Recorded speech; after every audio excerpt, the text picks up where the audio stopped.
Computers are all around us.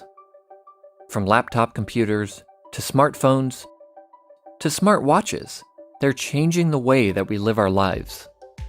But have you ever asked yourself, what exactly is a computer?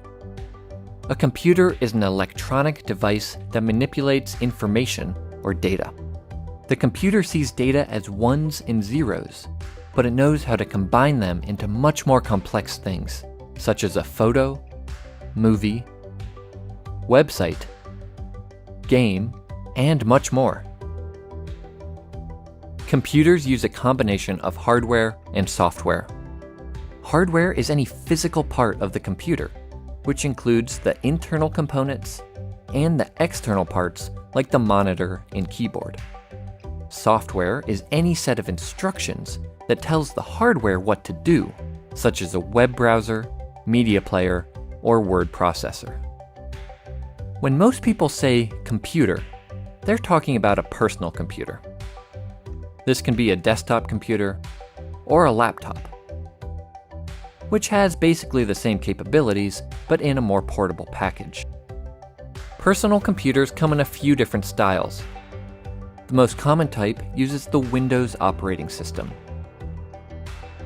Macs or Macintosh computers feature the Mac OS operating system, while Chromebooks run on Chrome OS.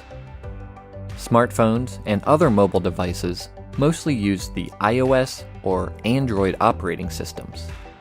We'll talk more about operating systems in a later video. Computers come in many other shapes and sizes.